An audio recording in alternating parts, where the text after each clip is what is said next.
Привет! Сегодня у меня на обзоре немного необычный Timex. Почему так?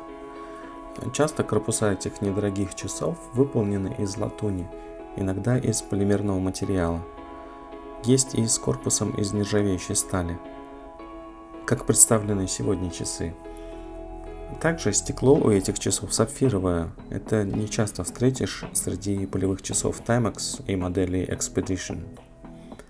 Ну и самая интересная особенность, что это солнечные часы. Зато в них нет любимой многими подсветки Indiglo. А еще заводная головка этих часов завинчивающаяся, как и задняя крышка. Никакой крышки-хлопушки. У меня было уже немало часов Timex, и эти и вправду самые необычные. Но давайте обо всем по порядку.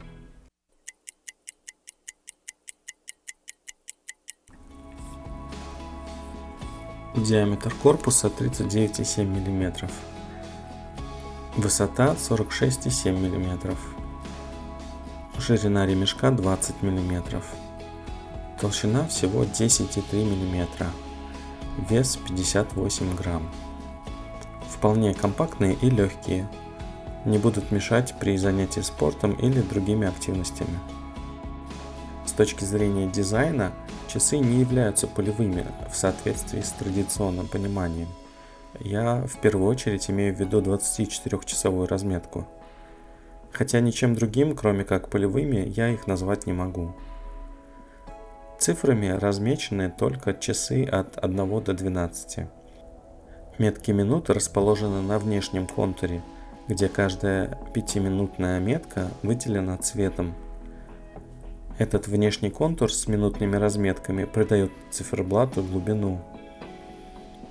На циферблате этих часов нет надписи Expedition, которая обычно сопровождает часы Timex этой линейки.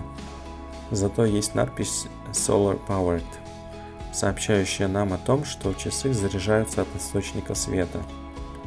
Кстати, на циферблате можно увидеть что-то похожее на плату с дорожками. Это как раз элемент солнечной панели.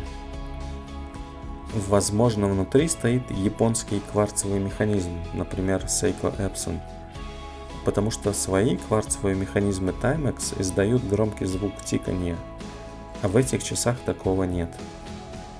Мне нравится такая обработка корпуса. Корпус имеет такую матовую сероватую поверхность. Создается впечатление, что корпус сделан из титана, хотя это нержавеющая сталь. Выглядит эффектно. Отпечатки пальцев не оставляет. Шикарно смотрится и задняя крышка с надписями и красивой гравировкой.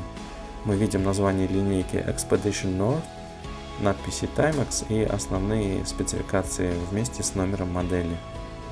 Надо отметить, что в продаже я видел эту модель, в которой задняя крышка гладкая и по виду захлопывающаяся, а не завинчивающаяся, как у меня.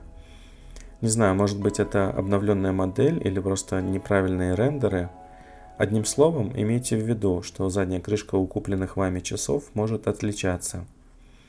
Ремешок черный нейлоновый с внешней стороны и кожаный с внутренней. С одной стороны надпись Timex, с другой надпись, которая намекает нам, что материал не является натуральной кожей и что в процессе изготовления этого ремешка не пострадало ни одно животное. Бакля подписана. В целом ремешок довольно тугой, не очень мягкий. Конечно, его можно поменять на другой. Вот тут я пробую такой черный ремешок с перфорацией, назову его ралли. Как вам такой внешний вид? Или вот пробую такой а-ля пилотский, сразу другой вид. Вообще, мне кажется, эти часы можно немного приодеть. И с классическим ремешком такие часы подойдут и под рубашку. Согласны со мной?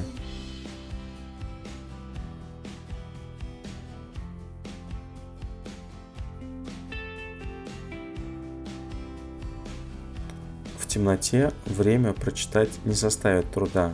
Светятся не только метки часов, но и цифры. Это помогает еще быстрее считать время. Секундная стрелка не светится, а также нет фирменной подсветки Indiglo. По моему опыту, Timex никогда не отличались ярким и долгим люмом. но эта модель показывает приемлемую читаемость в темноте. Подведем итоги. Часы интересные. Они и полевые, но и не против приодеться для немного более формальной обстановки. Очень радует наличие солнечной батареи и сапфирового стекла. Это мой первый Timex с сапфировым стеклом. Из минусов, разве что это просвечивающая солнечная панель. Кого-то она может смущать. Еще неприятный момент: во время съемок я обнаружил под стеклом пылинку. В остальном я не могу найти никаких минусов. Кроме жесткого ремешка, который можно поменять на любой понравившийся. Возможно, вы усмотрели какие-то другие минусы у этих часов. Напишите свое мнение об этих часах в комментарии. На этом я с вами прощаюсь. До новых встреч!